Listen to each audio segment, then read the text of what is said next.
right, ladies and gentlemen, we are live in effect. It is Thursday. I know there's football on your laptop, on your phone. You got football right here with us in the locker room show. We got some sauce for you tonight, as always on Thursday. We got another great guest for you tonight, as always on Thursday. So we're about to get into it, rock and roll. But first and foremost, I gotta introduce the man on the far right that holds me down every single Thursday, the gentleman on the other side of the defense, and that is none other than Q, the Guru. What's going on, Guru? Hey, Coach, I got a question, man. Hey, I like our intro music, man. Y'all want some NWA or something, some Mick Jagger or something? You don't want to switch it up? I mean, I like it, but we can get ignorant with it. You know what I'm saying? Okay. But like we want to apply to the whole country. Not just Q's country. You gotta we come want in to apply hard. to the listening to this too. Okay, so obviously you know what you're dealing with Q, the Guru on the far right, if you're joining us for the first time. But the gentleman in the middle of the screen, that's who it's all about tonight. This is somebody that I've known since I was a early 20-something. This is somebody that I've been to battle with. I've seen him knock people out on the football field. He's got a young son, you guys, that's following in his footsteps, maybe even going to surpass Pop's footsteps a little bit. So we're going to get into all of that tonight, and it is none other than my buff brother, Anwawn Jones. What's going on, Jay? Hey, man, pleasure to be on. I appreciate y'all having me. This is an honor and a privilege, and I want to say that I appreciate you having me on a couple weeks ago.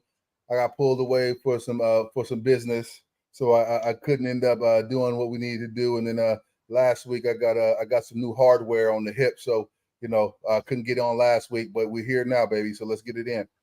We're here now, baby, just like he said. And for those that don't know, Anwawn is in law enforcement, so when they send that bat signal up, he gotta go. And last time we had him, the bat signal came up, so he had to get out. But let's get right into it, you guys. I mean, once again, if you're joining us for the first time every single Thursday, you guys should ride with us because we bring in people from the industry that know what they're talking about and really want to serve you. So Anwawn was fortunate enough to play at two very, very illustrious universities. He played at the University Northwestern and also our alma mater, Colorado. An amazing career, you guys. And like I said, now has a son that is doing big things that we're going to get into here as well. So let's start off. I know we got some people in the comments section already joining us. I see a Mario Medina. That Jones kid is the real deal. No doubt, Mario. No. We see the great Jimmy Rucker. Mac Dre, he said he wants to come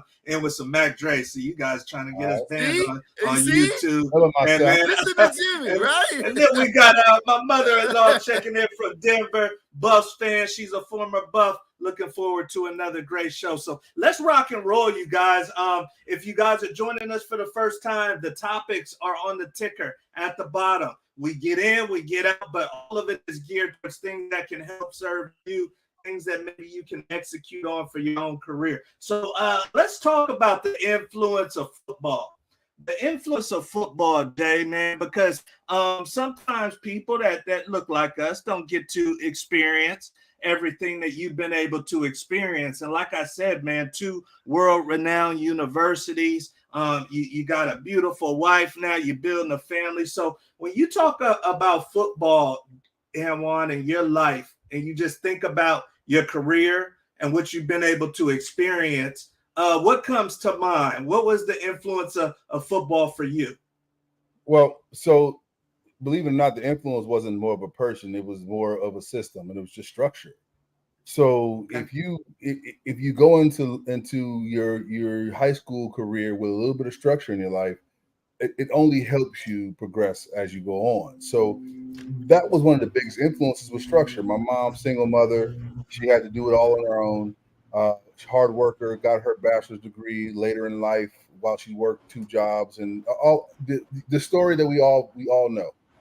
But with that came some structure and a little bit of some discipline too, because I was a little bit of a knucklehead at times. But with that, she would have been the biggest influence as a human, but the system itself, the structure, is what is the most important thing to my whole development as a high school and college athlete.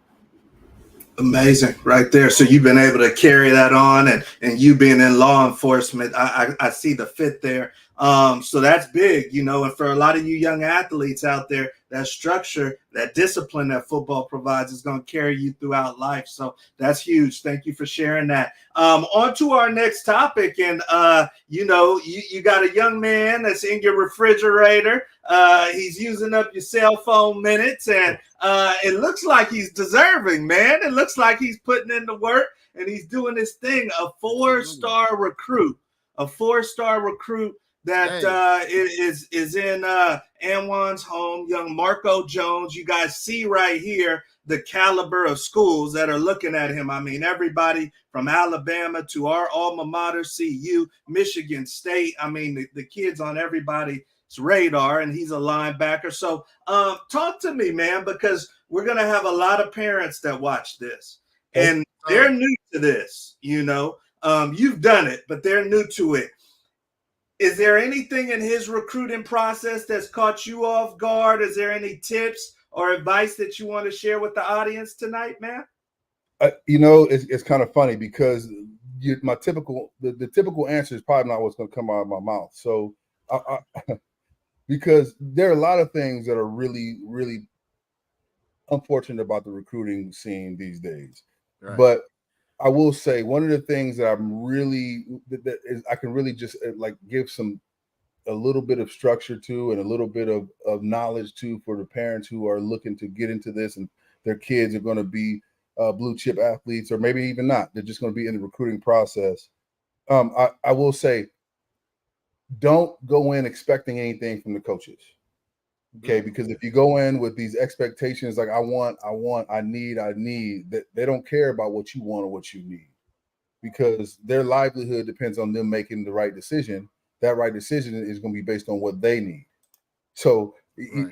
you can't come in expecting to run the recruiting process in terms of you demanding things. What you have to do is go in and make relationships.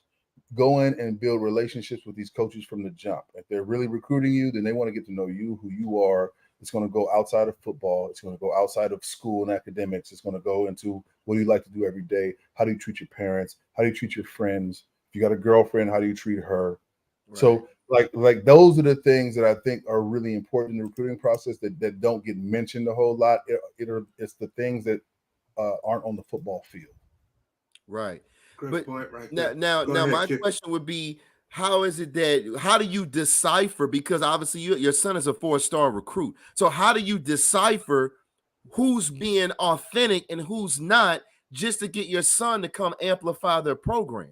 You see what I mean? So, and because you have to understand, every kid doesn't have a dad like you that's been there, done that in D1 football. We're talking about the typical parent that has no clue. They know their kid's a dog and can play, but they don't know that picture your wife without you in the house, maybe. Basically. Exactly. How would it go down? Exactly. So here's what the parents need to do. They need to set a standard that they won't dip under. So your standard for your child's care, your child's academic prowess, what they're doing to further his possibilities after his football career, like those things are important. Whether his work ethic, if he's on time for meetings, and that's the standard. And now if the coach or the person recruiting him don't they kind of let him slide on those things, then what do you think is going to happen when he actually gets to the school? Right? It's going to be no accountability. There's going to be so we don't want the buddy. We don't want the buddy. The buddy ain't it. Like that's what the parents need to set the standard high. So hey, I need somebody who's going to mentor my child when I'm not here. I need somebody who's going to mentor my child. Like they're going to be my arm when I'm not here. They're going to discipline him appropriately. They're going to tell him don't do that and smack his hand when he needs to have his hand smacked, and so on. So if that program doesn't get that vibe and it's like, oh, I'm the homie, I don't need no more homies. So he don't need no homies either. He needs some structure. Right. And we were actually discussing this just last week in regards to coaches, because obviously it's been instances where, coaches have, we were talking with coaches going in on players inappropriately, and sometimes that has to do with ego. But as I was saying, sometimes that's a situation where when you see these prominent programs, are these coaches with these inflated egos, it's like, well, obviously we're looking at the Michigans and we're looking at, the Alabamas or whatnot, but are some of these coaches, because they have winning programs, their egos are so inflated, they get your kid there, but they don't end up being, what they said they were going to be, because they have your son down there and isolated now, and now the ego kicks in and you're not getting what you were looking for as far as a mentor. You're just getting a whip cracker, basically, that's like, hey, get in line and help me get this ship. You see what I mean? So it's difficult, man, and it really takes so I would say some prayer, but it really takes, really you doing a lot of due diligence, on who's recruiting your kid, for sure. The due diligence is the important part, because I mean, quite frankly, I got recruited by a ton of schools. I went to probably the school that nobody thought I was going to go to. I went to Northwestern. Like it was in the middle of like Evanston, Illinois. I'm from LA. I'd never seen the snow before. But you know what happened is I got the extension of my mother and her discipline and her responsibility and her expectations of me through Gary Barnett, because he recruited me there. So that was one of the reasons why I went. I could have gone to Miami, we could have gone to Oklahoma, UCLA, US, all of that. But I chose to go to Northwestern. Right. And quite frankly, it was the man and the mentorship that he provided that really is kind of what propelled me to get to that point. And so I went to the school for the actual relationship and not the school itself, which is kind of backwards of what we tell kids to really do these days. Yes. Awesome. Yes, definitely. Good point. Is the NIL side of things, Anwawn, going to come into play, do you think, in his final decision, or is that not really a big issue or a big focus for you guys? So I will say, we're fortunate in that NIL it will be icing on the cake for him.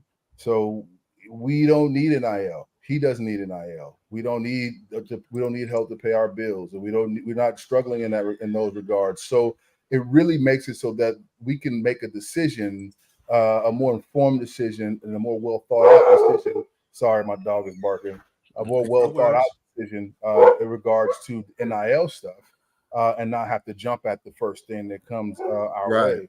And so my advice is hey. Like if you don't have to use NIL money, like to say, like even in high school, let's not even get into college yet.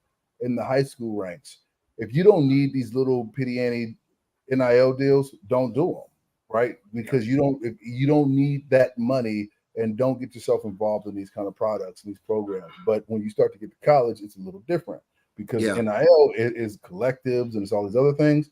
Well, I mean, we haven't really have to think about it yet.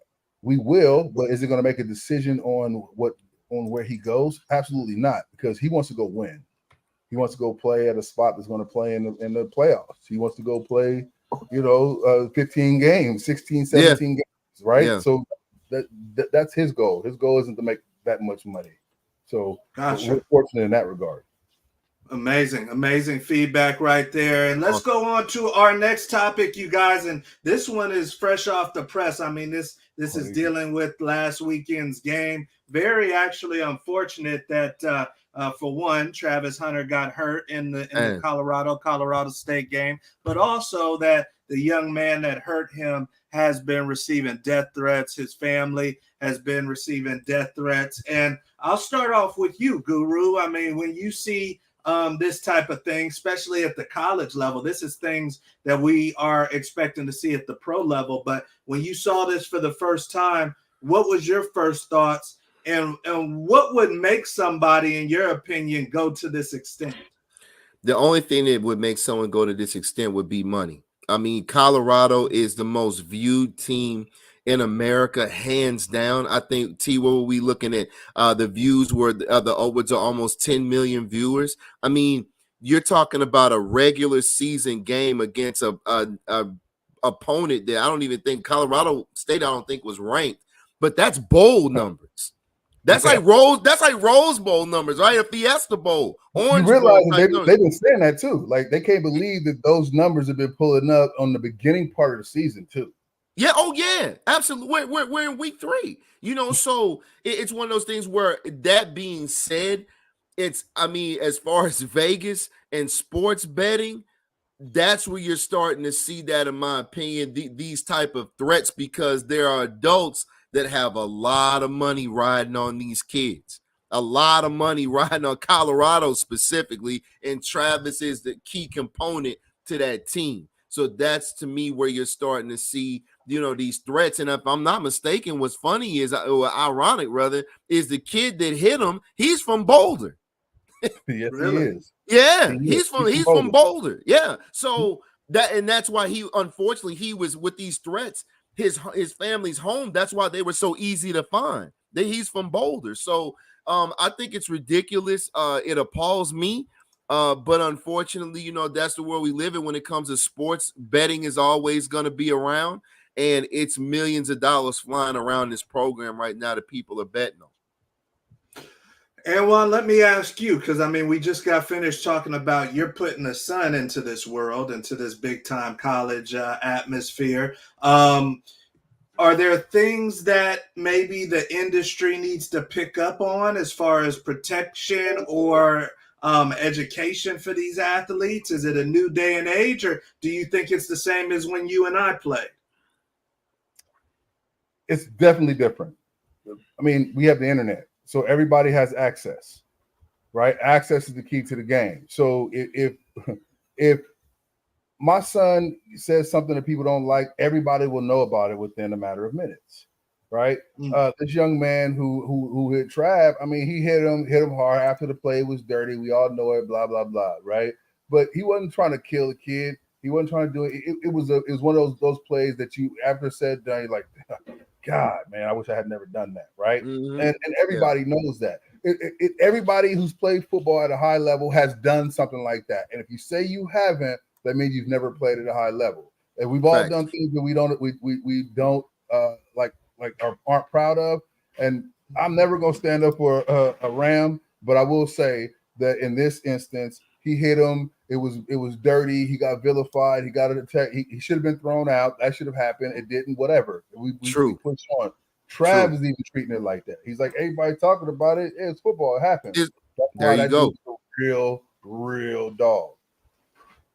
Great point right there, you guys. Yeah. So obviously, this is nothing that anybody's trying to condone. Somebody's got some mental health issues, like Q the Guru said. Maybe there was a large amount of money on it, but hopefully we don't continue to see this. You young athletes that are in this industry, be aware. Be aware that this is going on, and that it kind of comes, unfortunately, with the exposure. So you guys be careful out there. We're on to our next topic, and I'm so glad that we have the guest on that we do. A lot of you guys have no idea, but not only was he an amazing football player, but he has had an amazing track record with law enforcement in Northern California, been a part of SWAT teams when he had to leave. The other week we had him on. It was very urgent. So there's definitely an element of law enforcement education, Anwawn, that you have. And, us young alpha males tend to maybe not make the best decision on high school campuses, college campuses, off campus.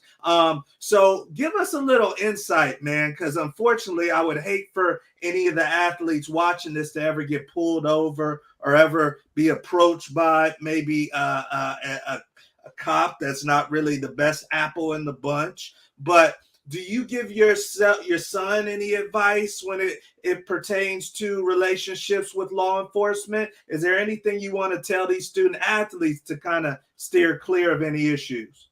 100%. So, this is something that's kind of near and dear to my heart because I've been in law enforcement. My wife has been in law enforcement for 20 plus years.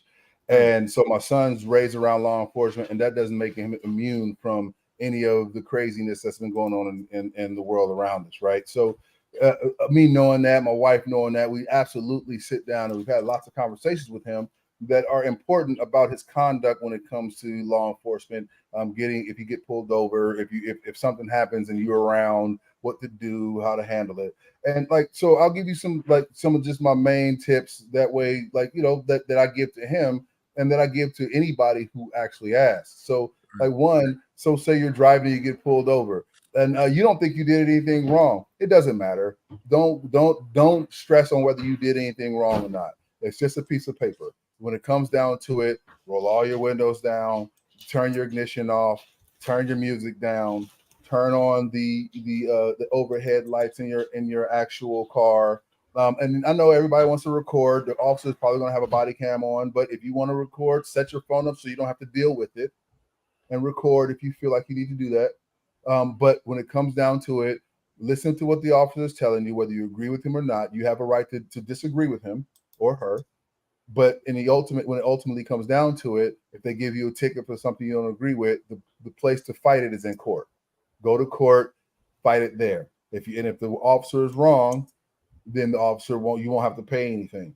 Now, if the officer's misconduct, or the officer's being rude, or the officer is doing something that you don't agree with, or not just because you're upset that you got a ticket, then you can ask for the supervisor. Get the supervisor on scene. Say, hey, this guy he was yelling at me and I felt like I was in fear, or whatever the case is. But don't do what the officer tells you to do, and don't be defiant because you're upset that you got pulled over for something that you don't agree with.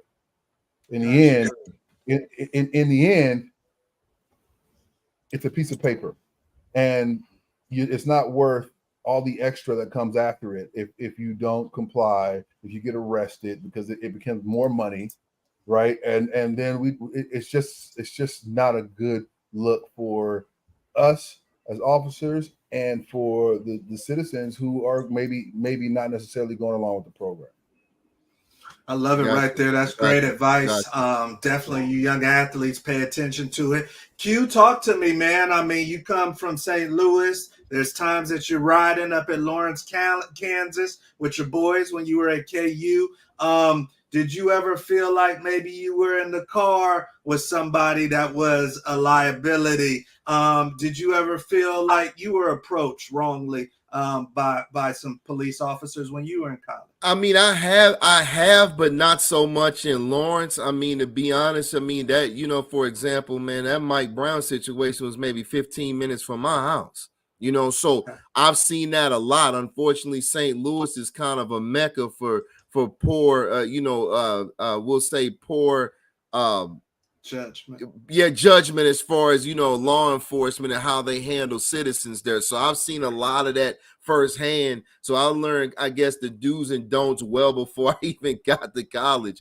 But to be honest with you, I mean, from what I've seen, did you feel like you had to move differently from St. Louis to Lawrence, Kansas, or did you move the same? I mean, I moved with caution the same, because like I said, I've seen the bad and the ugly from law enforcement, kind of caution. Exactly, from where I'm from. But to be honest with you, I mean, a lot of times, I mean, guys that I've known, that went to various, Big 12 schools and otherwise, all over the country, a lot of times law enforcement, especially if they know that you're on the squad, you get cut a lot of slack.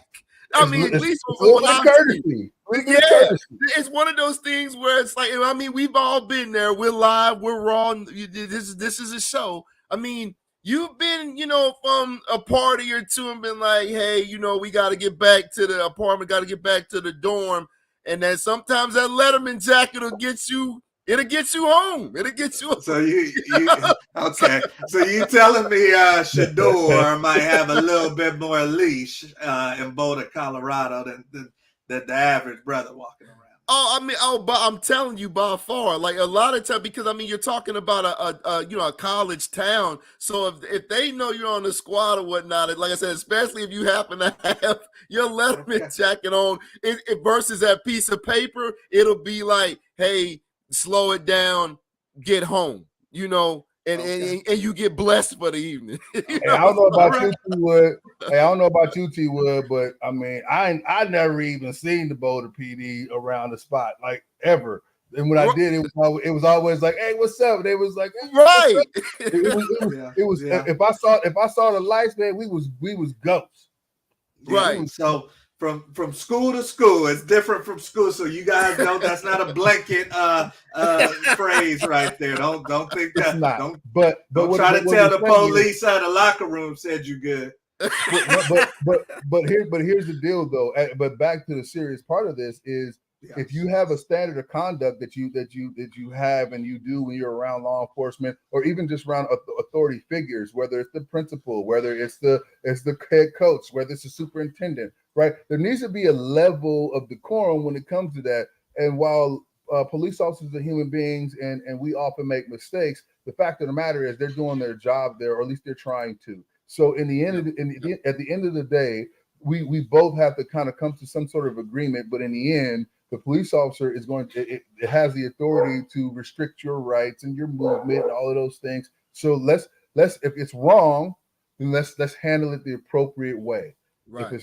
But fighting at the scene is definitely not the way to do it. Right. Agreed. Exactly. Agreed no, on that. Great point right there, you guys. Yeah, that's some sauce right there. Yeah, we're on to our next topic, and this one was an unfortunate one. I mean, we just saw the Brown star Nick Chubb go down. Very, very reminiscent of Willis McGahee, and we know he was never fully the same. I know he came back, but he was never fully the same. So it's looking like he's definitely out for this season.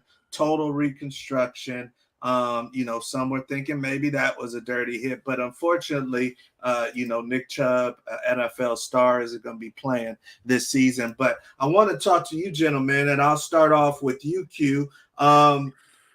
Very dangerous sport that we play, very dangerous sport. But are there some positions more, in your opinion, that you would rank at the top of the list where maybe you stray away a kid from going that route if he's talented at another position?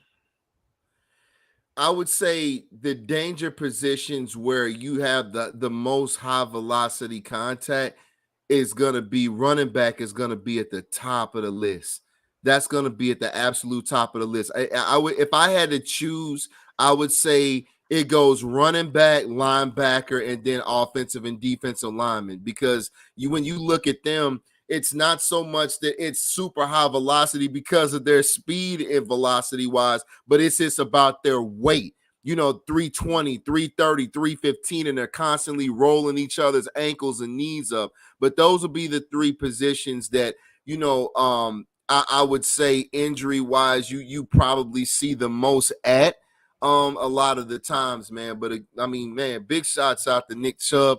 I've read reports where, it might be an issue of him, even keeping his leg at all, because it could have possibly severed an artery. So let's hope that's not the case. But, man, big shout out to him, man. I really hope this man pulls through. Was one of the top running backs in the league. And like you said, Coach, that's the nature of the game, man. There will be casualties. Wow. Yeah, that's unfortunate. And Anwawn, I mean, like we've been talking about all night, man, you've got a son that is following in your footsteps. You were a linebacker. I witnessed some of the hits that you laid on people and that you were getting off the pile of. Do you ever think about the physicality of what your son's about to get into? Is there anything that you tell him that can maybe help protect himself out there? What's your thoughts on this? Yeah, so this is kind of the sticky part of the game, or the injuries. And while we all hope that they don't happen, it's inevitable. And so what we do is, I think the key to the injuries and trying to prevent them is what you do prior to the season. I'm not saying Nick Chubb did that's unfortunate. Those kind of incidents are just, it's nothing you're gonna be able to do about that. But those are the ones that don't happen every day. The ones that happen every day are the torn hamstrings and the torn groins and all of the other soft body tissue injuries that really hamper you for your entire career if you don't take care of them properly. Yeah. These kind of casual, like catastrophic injuries, you can't prepare for them. So Yeah. all you can do is really just get your body as in best shape as it can, so that way it can actually fix itself when things go sideways. But I mean, this is unfortunate. I get nervous all the time.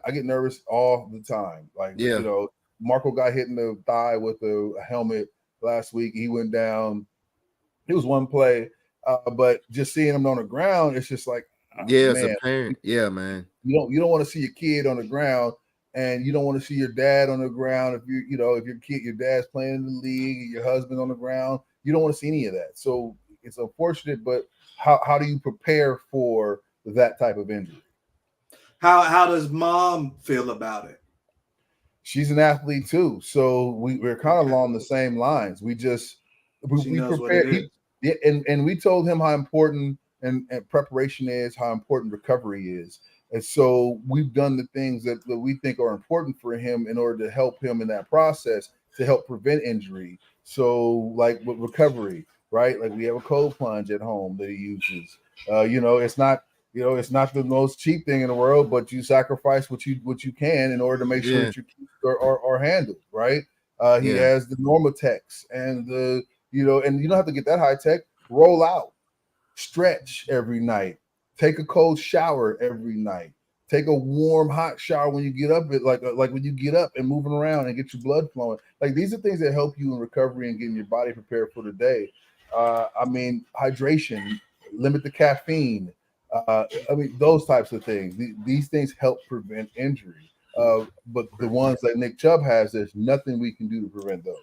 Yeah, that's a bang bang play. I think actually too, Coach. I was actually reading an article. I believe Trayvon Diggs is out for the season, torn ACL as well. And that was in practice, Yeah, just doing Skelly. You know, I so it's just one saw of that. That's yeah, bad. yeah. So it's one of those things where it's always the case, like you say, you can't account for injuries like Nick Chubb, but sometimes you'll get hurt in practice going 50%. It's just sometimes it's just like that. But I definitely agree. All you can do is prepare your body the best you can as far as recovery, and that's just unfortunately the game. So I see the man, great Jimmy Recker tough. coming in. He says it seems like the NFL is having more injuries since the shortened preseason. We saw Aaron Rodgers go down, you guys, and they don't want to see. I see Victor James. Thanks for joining us. The worst is Shaq Thompson. Friendly fire. Us former players, we know about that. Friendly fire on defense. Man. You got a headhunter safety or something, a linebacker. Man. Michael Lewis. Michael Lewis. He's cleaning his teammates up. Knocking your block off. Like, who is this dude? He do that. So yeah, and definitely you don't want to get injured, a serious injury by friendly fire. So yeah, you guys, and praying for all of you young athletes out there that are going through injuries, because that can affect you mentally. Obviously, you guys had goals for the season, so really praying for you young players out there. We're on to our next section of the show. Before that, I do want to do a little housekeeping. If you have not already subscribed, you guys, to the Before You Go Pro YouTube channel, please do. The Locker Room Show is just one piece of many different content pieces that we have available for you guys, totally centered around serving coaches, players, parents. So if you guys want to learn more about the football industry, please subscribe to the YouTube channel. Share with your friends and family, your teammates. Also, we were supposed to have the raffle drawing tonight, but unfortunately, on the back end of things, the company we go through that captures all of the contacts and stuff was not available at the time of this. It is available now, so we will be doing that next Thursday. If you entered the free custom cleats giveaway and the back plate giveaway, you're locked in. You're good to go. We will do the drawing next week. Unfortunately, if you weren't entered, you cannot enter now, but if you were, we're going to be doing that draw next week. The great Matt Bustamante will be customizing your cleats. You'll be good to go for the rest of the season. So we're excited about that. See a few more comments jumping in. 15 days of full pads for the whole season. I see Coach Foss jumping into that. So he's saying maybe limited full pads. would help out some of these guys. So we'll see that. But we're on, you guys, to the lightning round portion of the show. This is one of our fan favorite portions of the show. Excited to have my former teammate on for this. And yeah, we're going to rock and roll this baby. So there is our lightning, which means it is official. And we've got the great Anwawn Jones about to go through the lightning round. Now, if you're joining us for the first time, you guys, this is our version of word association. He has 60 seconds to tell us what's on his mind, okay? So unfiltered, this is live. So if he makes a mistake, if he makes somebody mad, he's going to have to deal with that after this show. But we're live, and we're ready to go. And I got a pretty good list because I know this gentleman, and I know maybe wifey's listening, his son's listening. So I'm going to cue up stopwatch. Now, even though this man was a linebacker, he can move a little bit. So we're going to see if he moves on this lightning round. But I got the stopwatch at 0. And we'll give you one protect delay. So this isn't just for fun, brother. I need you to get to 15, Buff. I need you to get to 15. So even if you get to 40, man. What you talking about? Okay, so 60 seconds. No long, elaborate. Just hit me off. And then we man. World economy. Let's do it. All right. So my man's gonna get us to it. He's gonna get the bus to the finish line. Now, if you get to 15, it's a dinner on me. When I see you in the Bay Area, it's dinner on the Locker Room Show. So I got him at 0. Right here. All right, we're ready to go. It's the lightning round. First thing, you guys, that comes to Anwan's mind is what he's going to share with us. When I say this person, this place, this either or, he's going to give us the first thing that comes to his mind. All right, so we at 0. All right, number 1, Montclair Prep. Go. Best place on the planet. Valley Zone. Hitters. South Beach or Venice Beach? Venice Beach, man. South Beach, don't go there. Best player you ever played against? Oh, Leonard Davis, left tackle, Texas. Bumped me on the head. Cut it short. Gary Barnett. Pops. Patrick Willis or Micah Parsons? Pat Willis, man. Higher dog. Indian food or Chinese food? Chinese. What? Shador Sanders, 43 seconds. Baller. Boulder, Colorado. Beautiful place. Young Jeezy or T.I.? Jeezy. Penelope Cruz or Eva Mendez? 57 seconds. Eva. Marco Jones. Best linebacker in the country. Time. Had to get that one in. He started picking it up. He started picking it up. We got to see where he's at. Let's add them up, and then once again, he gets one protect delay, and then of course, as we always do in the Locker Room Show, we're gonna revisit. So, okay, number 1, Montclair Prep, he played there. Number 2, we got the Venice Beach. Number 3, we've got best player. Number 4, we got Gary Barnett. Number 5, Willis Micah. Number 6, Chinese. Number 7, Shador. Number 8, Boulder, Colorado. Number 9, Young Jeezy. Number 10, he's going with Eva. And number 11, his son, the baller, Marco Jones. So with the extra, he gets to 12. He was close. You started a little slow. That's why I try to help you out. Start a little slow, or else you would have got there. But let's revisit. Let's revisit. You said Venice Beach over South Beach, and then he added in the don't go there. He said best player, Leonard Davis, huh? Leonard Davis, man. Ain't never seen nothing like it in my life. He was a hog, man. Yeah. He was definitely a hog. Gary Barnett, our former coach, he's going with the Pat Willis. He's going with the OG over the young buck, Micah Parsons, huh? Yeah, you know why? Pat because Willis, man. Hey, man, Pat Willis does things on the planet that Micah Parsons wish he could do, and it only has to do with just heart. Okay, all right. So there you go. And then Bauman, too. Both of those boys were a problem. I used to love watching those guys, yeah, man. they'll knock you out, boy, back then. That was a wrecking He's crew, going man. with the Chinese food. Of course, Shador Sanders is the quarterback of his alma mater. He's going with the young Jeezy over the T.I. And then he said, give me a little Eva Mendes over Penelope. And then, like I said, he's going with the great Marco. All right, so that was a good one right there. The great Jimmy Rucker, he's back to giving people points. Last time he was taking a point, but he said, this beach, give him 3 points. Get a man 3 points right there. And then the wifey says, you're going a little too long with the answers.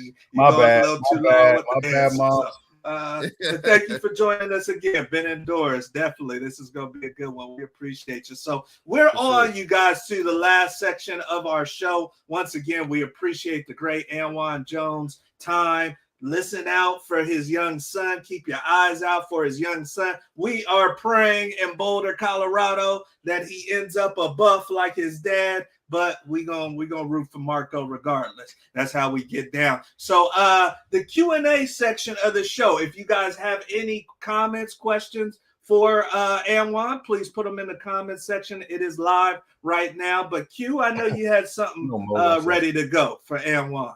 Definitely. So the question I have for this evening is, when you have a highly recruited kid, what percentage would you say, if we could put it in percentages, of making the decision? Is it 50-50 trying to figure out where we're gonna attend, or do you give 100%, to your son? Or is it, how exactly, maybe if you could put it in a percentage, what portion of the say where he's gonna end up, you would put that in?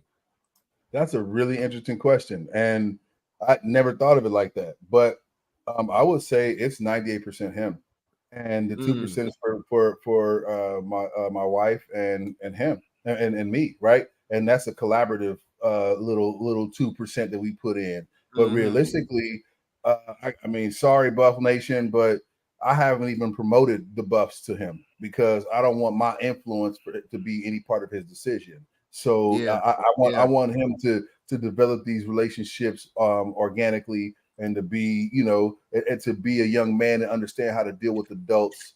I think that's kind of the key part of this development process in terms of the recruiting process. So I want that all to be him. That's awesome. That's awesome. Would you, can I ask you this? Yeah. And I think that's awesome as well. Would you let him know if somebody turned you off, or would you kind of step on back? Right. Well, it depends on what the turnoff was. If it was just I didn't like their vibe, then you know what, and they're vibing, and my son's vibing with them, then I just got to keep a sharp eye on it because I'm not vibing with it for a reason. So I got to keep a sharp eye on it and kind of watch it from a close and make sure that maybe I'm missing something, which happens, right? I mean, but realistically, I don't think that there's much to it other than that. I mean, you kind of you got to kind of just make sure that the people around him that are surrounding him have his best interest in heart. Yeah, and that's good. And I feel like that's, to me, that's how it should be. But I often have seen that when a family has a highly recruited kid, it's like the parents start trying to grab the wheel and steer the kid in the direction that they feel like they want them to go, or this is where I want to see you play. So that's really good that, you and your wife are taking that route, because a lot of times that's not the norm. True. Let me pose the question. Parents start getting selfish when those letters start coming in, man. But let me pose the question back to you, though, right? Like, what percentage of that do you think are parents that played high levels athletics, whether it's basketball, football, baseball, track and field, whatever, moms or pops, right? Like the parents who get ultimately overly involved, they want to live vicariously through their kids. We did our stuff. There right? You go. So we did our. I want this to be his experience, and my wife wants this to be his experience, and so we take a hands off but eyes on approach. Yeah, you're absolutely hands right. Off but eyes on. I love that. Yeah, absolutely. That's the deal right there, and it's a journey, as we all know. It's a journey, so learning every don't day. stop. I love it. Yeah. I love this process because I'm learning. My wife is learning every day. It's a really cool experience for us as parents, but like realistically, watching him thrive and him develop throughout this process has been kind of second to none. That's awesome. Is early graduation on the table for him, or is that something you're staying away from? Well, yeah, and that was his decision. Once, like I said, he wanted to be a mid-year, so we told him, "Hey, you got to go. This is your deal. You got to make it happen." So went to his counselor, got the classes that he needed to take. We said, "Hey, man, you got to do summer school online or whatever. Figure it out." So he went, found the classes that actually, with the help of Doris and Ben, who are actually on the chat. Nice. Yeah, shout out to them. But kind of helped him navigate that little field to because they have a son who's a student athlete as well at the same school. They're really tight. So I thought it was important for him to make that decision, but he has to do all of the work, and we just make sure that it's correct before he starts to turn it in. Gotcha. Amazing. Nice. Yeah, shout out to Doris and Ben that just started joining the show, and I would love to talk to you about your son. Sean J570, thank you for the fire. We love it. I see the great Jimmy Rucker has a question, and he says, being from LA, what drew you to law enforcement? Wow. So I'm from 54th and 3rd Avenue, Crenshaw District, man, right where the heart of the riot started. I mean, born and bred. I went to Creative Learning Center Elementary School right in the heart of on King Boulevard. You know what King Boulevard means? Some things happen, right? Right. At least that's the hood adage, right? Right. But realistically, you know, it was I lived in that. I grew up there, and it was a spot where you can go one or two ways. And luckily, I could run fast, jump high, and I had a mother who was on my neck, and I wasn't allowed to do anything. Good family structure around me, even though single mother didn't really matter, right? It was a village, and so kept me out of that. And even the dudes in the neighborhood understood who I was and what I was trying to do, and they actually supported me.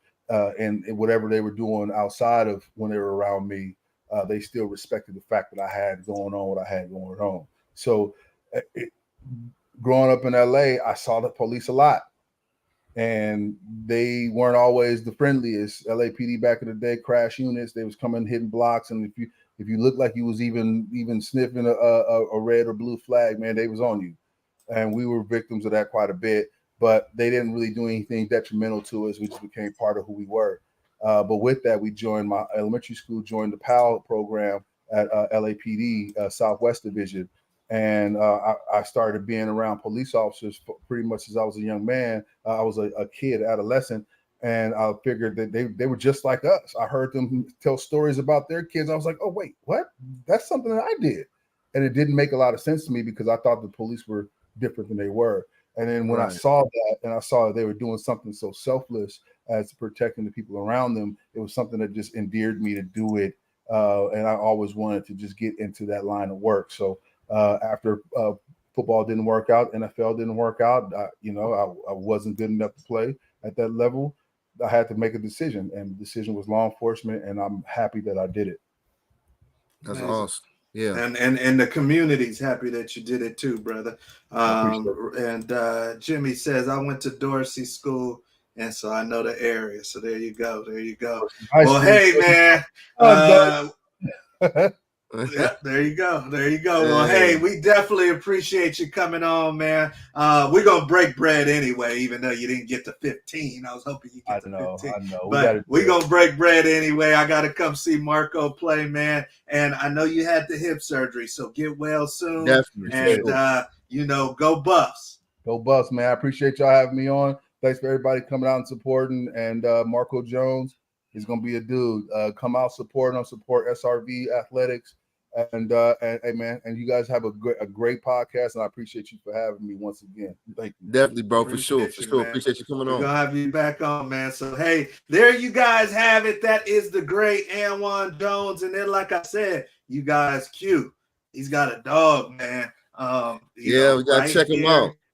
Yeah, I mean, the boy's about 6'3", 6'4", 215, 220. He's got a whole nother year of high school to go. So Yeah, can pick and choose, pick and choose. Do I yeah, want to play for Dion? Do I want to play for Saban? Do I want to play for Mel Tucker? man. Mel This, Tucker shot himself in the foot, see, but nah, we ain't man, playing for yeah, Mel. nah. But he's got some decisions to make, man. You know, and that's a process. And that is it's you know, we talked about this a lot as well, among other things. It's trying to make that best decision the first time around without having to hit the portal. You know, the portal's there. We talked about the portal. We talked about the good, the bad, and the ugly of the portal. Do I not to cut you off, but do I not take the decision as serious in this day and age? Because I know the portal's there. Because we had to go to junior college or go down a division. Right. Do you think that maybe some of these kids are just shooting their shot a little bit sooner because they know the portal's there? I think some of them are, but that would not be the smartest move for you to make if you really understood how the portal works and knowing who's in the portal, because it's players in the portal just as good, if not better than you, that have been in the portal for a while. So the portal is there. The portal can be utilized for its purpose, but the whole key is get it right the first time. Go to the right school the first time so you won't have to deal with that. And just always know, okay, we know you have the portal as the safety net, but should never be the focus. Get it right the first time. How much, man? How much? I mean, come on, dude. You and I both played. For those listening to the show, Anwawn had a different experience with Coach Gary Barnett than I did. Right. He went to Northwestern, then came with Gary Barnett from Northwestern to the University of Colorado. I was already at Colorado when Gary Barnett came there. So, Q, when you think of someone in his son's position that has options, how much stock are you putting into the coach that you're sending him to? There's a chance that coach may not be there. There's a chance that coach could be there. How much stock am I putting into sending my 4 or 5 star kid off or any kid off? Right. Well, no. Right. No, and that's a great question. And I know Anwawn was right, in regards to establishing relationships. But at this day and age, what we've seen, these coaches are making way too much money. And when you're making that kind of money, everything is now. And if it's not now, you're always going to see coaches moving around. Like, you can isolate the Sabans, obviously Coach Prime, but those coaches are rare. A lot of times you will see, if you go through and look at a ton of programs, they've had a lot of coaches over the last 10 years. You don't see a Coach Paterno that's at a school for 20 years or 30 years anymore. You're not going to see that anymore. Bobby Bowden. You're not going to see that anymore. The Lou Holtz, Bo Schembechler. Those days are over with. So it's like. So is it as important to have the right coach pick if they're going to be moving anyway? You know what? It is. It is important. But you can't weigh out the school.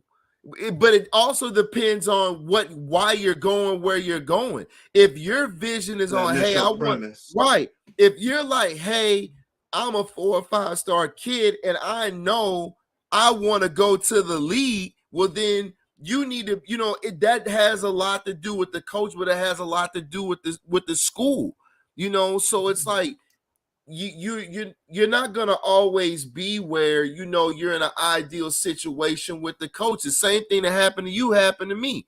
As soon as I got there, he went to Minnesota after he passed on the Georgia job. So it's like, and we both ended up playing for coaches that didn't recruit us. Exactly. And now that's where the portal would come into play. Because if we were in our situations, now we hit the portal.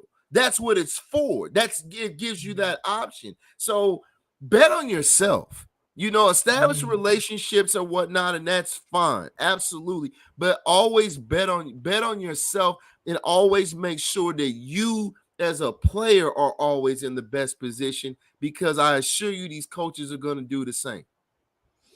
Right there, Victor James says position coaches change yearly too, and that's who you spend most of your time with. Yeah, a lot of you student athletes and parents need to realize that these coaches have aspirations to move up and do well, just like you do. Yeah. So if I'm at San Diego State and I'm your DB coach, but now I can go to SC or Cal, I'm out. I don't know. All right. I don't know if I'm gonna be your DB coach anymore.